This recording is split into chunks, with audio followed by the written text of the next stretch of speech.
Ça, c'est Narva. C'est probablement la ville la plus intéressante en Estonie, et on t'explique pourquoi. L'URSS, c'est l'ancien empire soviétique qui n'existe plus depuis 1991 et qui aujourd'hui est la Russie moderne. Là, on est près de 35 ans plus tard, mais l'histoire a tendance à se répéter. En 2022, la Russie a lancé une invasion sur l'Ukraine, c'est partout dans les nouvelles.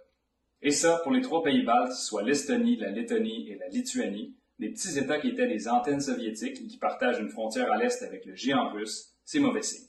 Des pays qui viennent tout juste de gagner leur indépendance et qui, maintenant, investissent des bonnes parties du budget national à des fins militaires et de défense.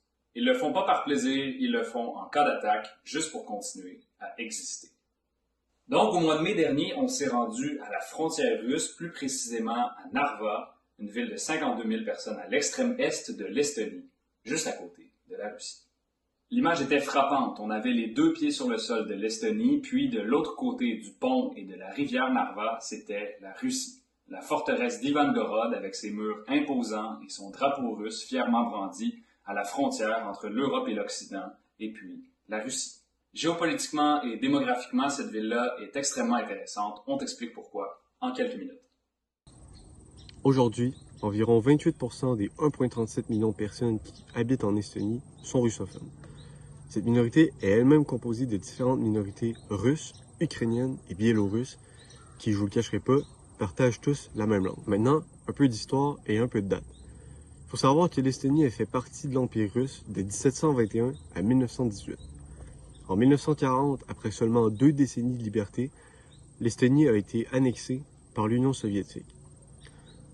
De 1941 à 1944, alors en pleine Seconde Guerre mondiale, le pays a été occupé par l'Allemagne nazie.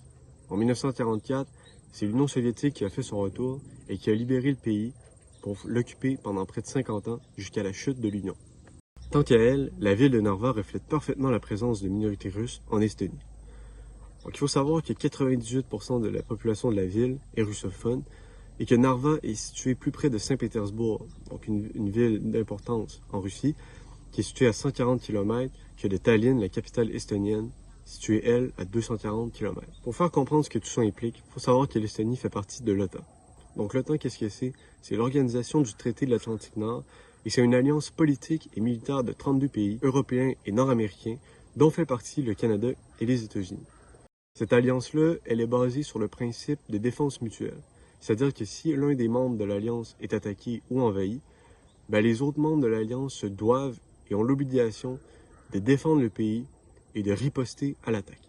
Bon, à part la langue, est-ce que Narva est si différente? Est-ce que les gens se sentent plus russes qu'estoniens? Est-ce qu'ils changeraient de pays si on leur en donnait l'occasion? Réponse, oui, ils sont différents. Katri Raik, la mairesse de Narva et une ancienne ministre en Estonie, m'a dit, et je cite, « Les salaires moyens par mois sont de 1 900 € globalement en Estonie, contre 1 400 € à Narva. Les locaux regardent la télévision russe, c'est parfois compliqué pour eux de comprendre ce qui est vrai ou non, ce qui est de la propagande ou non. » Donc, selon ta langue natale en Estonie, tu ne penses pas la même chose des grands enjeux importants pour ton pays.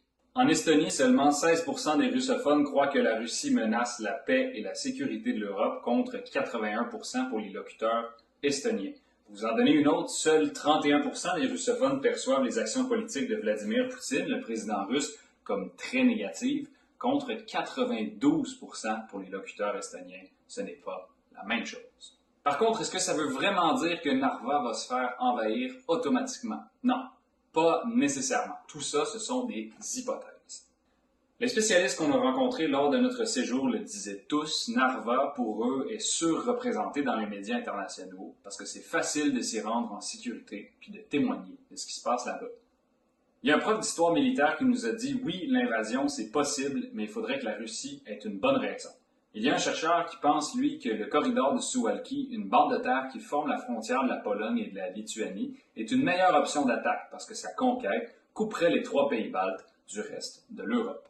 Donc cette région-là, dans les prochaines années, on continue de la surveiller.